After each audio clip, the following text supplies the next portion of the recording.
आप आज जिस तरह जो मैंने आज जापानीज आज सुबह अटैक हुआ कराची के अंदर उनकी गाड़ी के ऊपर कि वो मोटरसाइकिल वाले दहशतगर्द भाईजान आ रहे थे तो उनका पहले ही बम फट गया, वो पहले ही खुद भी फट गए।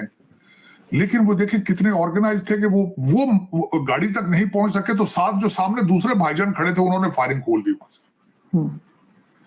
अब उसके बारे में जो जापानीज के गार्ड हैं, शुक्र है उनकी जान बच गई। उन्होंने जब अटैक किया आगे से तो वो जख्मी हो गए। कुछ लोग तो कहते हैं वो मर गए हैं, कुछ लोग कहते हैं अरेस्ट हैं।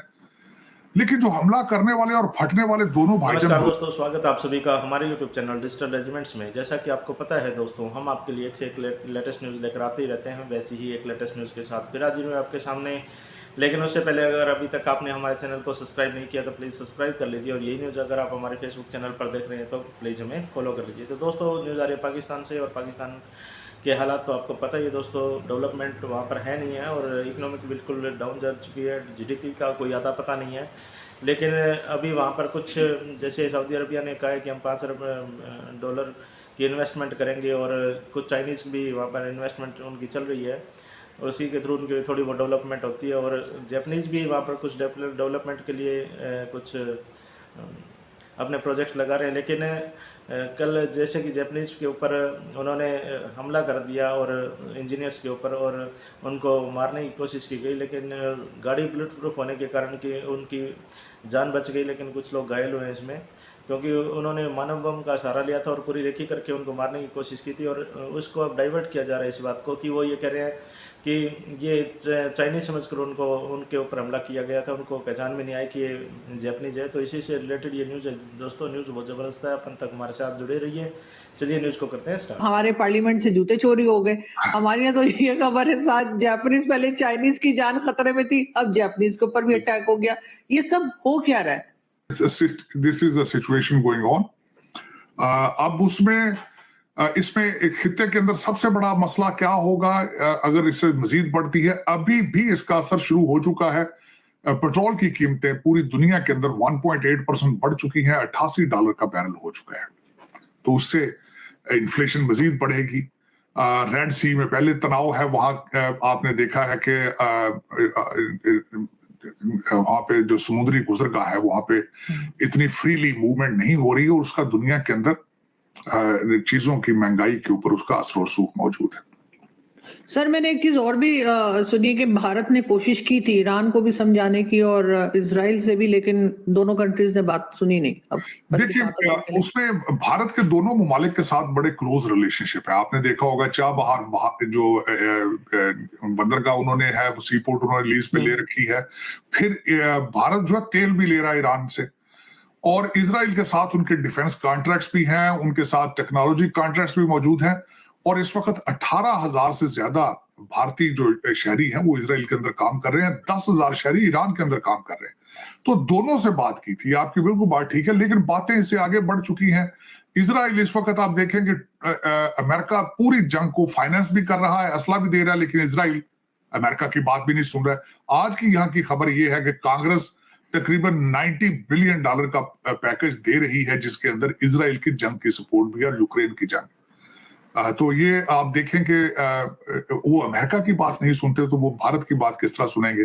लेकिन भारत अपनी मैक्सिमम ट्राई करते हैं, वो रीजन को लीड करते हैं। जिस तरह आपने देखा रेड सी के अंदर उन्होंने कई बड़े सक्सेसफुल ऑपरेशन किए, जहां उन्होंने कजाकों को बल्कि वो पकड़ के इंडिया लिए हैं, वहां पे उन पे केसेस चल रहे हैं। और भारत अपना डिफेंस और जिस तरीके से अपना लोहा मनवा रहा है इस पूरे रीजन के अंदर, उसमें तो कोई शक नहीं है। लेकिन ये चीजें जिस तरह मैंने आपको कहा है कि इजराइल के बारे में अब वो एक तो नेतन्याहू दरमियान में जंग छोड़ेंगे, इलेक्शन होने वाले हैं और वो उनकी पॉपुलैरिटी लूज है। अगर मजीद को बड़ा हमला करते हैं, यहाँ पे इलेक्शन होने वाले हैं, हमारे बाबा जी बाइडेन इलेक्शन हार जाएंगे अगर वो इस तरह का हुआ, तो ये वोटों की, जंगों की और सारी चीजें गड़बड़ हो चुकी हैं। पाकिस्तान में तो सर एक बार फिर अटैक शुरू हो गए चाइनीज के बाद, अब जापानीज के ऊपर भी। देखिए, पाकिस्तान में तो आपके अटैक रुके कब थे? मैं आप कह रहे हैं कि शुरू हो गए, मेरे ख्याल में तो रुके ही नहीं थे। देखिए, इससे पहले चाइनीज 5 मारे गए थे। और आज बल्कि इसी से मैं सब्जेक्ट डिस्कस करना चाह रहा था। IMF की तरफ से एक स्टेटमेंट आई है कि यहाँ पे क्योंकि हमारे यहाँ पे IMF का वो सालाना जो चल रहा है, और उसी के साथ हमारे औरंगजेब साहब यहाँ पे अपने वो IMF के पैकेज के लिए यहाँ पे हैं इस वक्त। उनकी मुलाकात हुई है क्रिस्टीना जोर्जोवा जो कि IMF की मैनेजिंग डायरेक्टर है, उनसे भी उनकी मुलाकात हुई है। डेविड लू के साथ उनकी मुलाकात हुई है, बल्कि वो तस्वीर बड़ी इस वक्त वायरल हो रही जो उनकी मुलाकात डेविड लू के साथ है।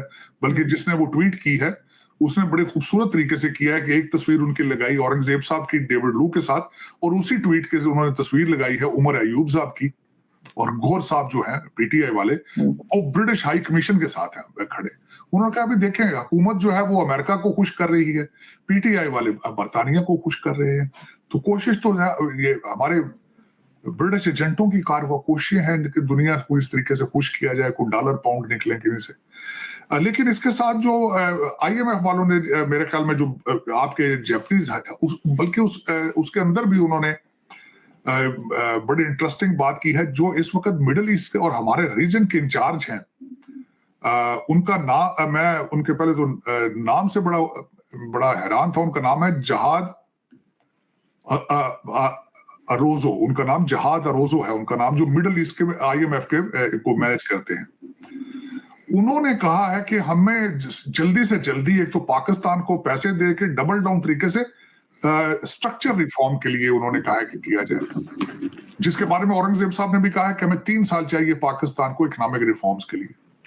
जिसमें मुझे सबसे बड़ा ऑब्जेक्शन ये है कि 3 साल की क्या गारंटी है आपके पास कि आपकी हुकूमत 3 साल चलेगी।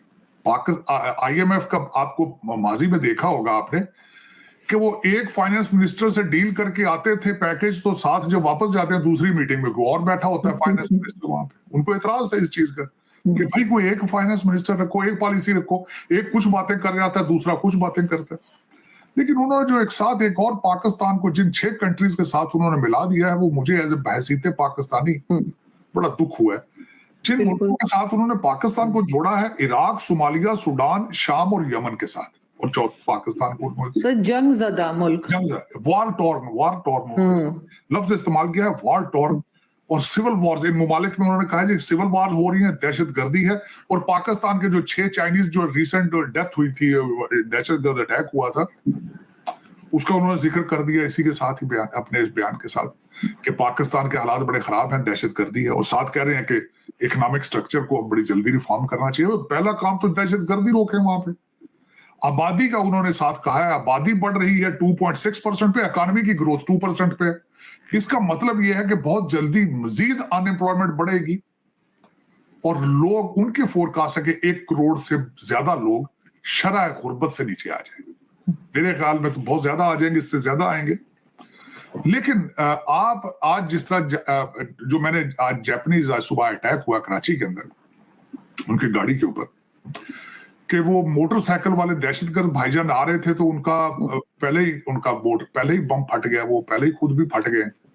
लेकिन वो देखिए कितने ऑर्गेनाइज थे कि वो गाड़ी तक नहीं पहुंच सके, तो साथ जो सामने दूसरे भाईजान खड़े थे उन्होंने फायरिंग खोल दी वहां से। अब उसके बारे में जो जापानीज के गार्ड हैं, शुक्र है उनकी जान बच गई। उन्होंने जब अटैक किया आगे से तो वो जख्मी हो गए। कुछ लोग तो कहते हैं वो मर गए हैं, कुछ लोग कहते हैं अरेस्ट हैं। लेकिन जो हमला करने वाले और फटने वाले दोनों भाईजान बलोची थे। और उसके बाद फौरन लोगों ने उसको चेंज करने की स्टोरी की। पाकिस्तान में आपको पता, सोशल मीडिया और फिर जितने मुंह उतनी बातें, कहते हैं जी वो चाइनीज की गलती में उन्होंने अटैक कर दिया, ये जापानीज के ऊपर अटैक नहीं था। मैं इससे डिसएग्री करूंगा। उसकी वजह ये है, जापानीज का एक तो वहां पे फूड प्रोसेसिंग प्लांट है, इसकी वजह से जहां वो काम करते थे। लेकिन मैं डिसएग्री इसलिए करूंगा कि पाकिस्तान के अंदर दहशतगर्दी जो है वो कारोबार है। तो एक जो फटने वाले भाईजान को जो उनकी कीमत है वो करोड़ों में होती है, उसको तैयार किया जाता है। और मैंने इसके बारे में कई आर्टिकल पढ़ रखे हैं। उसको रैंडमली नहीं, इस तरह उसके बिकते हैं ये लोग, और उनको बड़ा मेहनत के साथ तैयार किया जाता है ज़हनी तौर पे। फिर रैकी की जाती है उन लोगों की कि किसको, फिर उनको साइट विजिट कराए जाते हैं। बिल्कुल सर, ऐसे गलती से नहीं हो सकता। नहीं, गलती से नहीं हो सकता। ये तो बड़ा कारोबार। सुबह 6 बजे हुआ है सर, पूरा पता था उनको कब निकलेंगे, कौन सी रोड से। कराची तो बड़ी कंजेस्टेड शहर है, वहां पे उन्होंने ढूंढ लिया। और फिर आज एक थोड़ी चेंज भी है। अब इन्होंने थोड़ा इसको सीरियस लिया है। जो मैंने उसके बाद जो आपके लॉ एनफोर्समेंट है उनके साथ मेरी किसी से बात हुई, तो वो उन्होंने बताया कि हमने अब इसको सीरियस ले लिया है। हमने डेटाबेस बनाना शुरू कर दिया है कि फॉरेनर कितने हैं, कहाँ हैं, और उनकी नकलो हरकत के ऊपर भी हम तवज्जो देंगे। उनके जो जहां से वो गुजरेंगे हम उस रूट के ऊपर भी तवज्जो देंगे।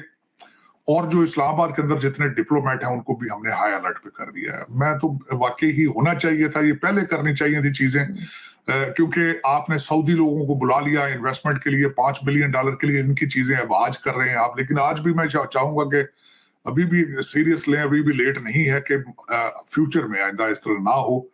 रेकॉर्डिंग की डील की बातें हो रही हैं पाकिस्तान के अंदर, आप रिफाइनरियों की बातें कर रहे हैं, आप मुसलसल लोगों को अट्रैक्ट करने की कोशिश करते हैं, लेकिन जहां दहशतगर्दी होगी वहां कौन आके पैसे लगाएगा?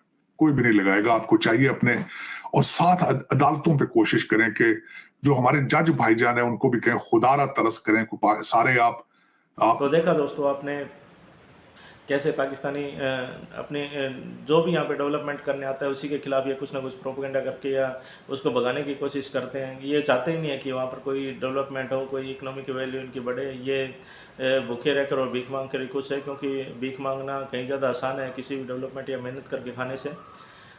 और इनकी तो हमेशा से यही फितरत रही है, 1950 के बाद में ये हमेशा से ही भीख मांग मांग कर ही खा रहे हैं। और फंड हर बार कुछ ना कुछ नया एजेंडा लेकर जाते हैं और फंड लेकर आ जाते हैं, उसी से इनकी सरकार चलती है। जब फंड ख़त्म हो जाता है तो सरकार इनकी बदल जाती है। हर दूसरे दिन इनके फाइनेंस मिनिस्टर बदल जाते हैं, गृह मंत्री बदल जाते हैं।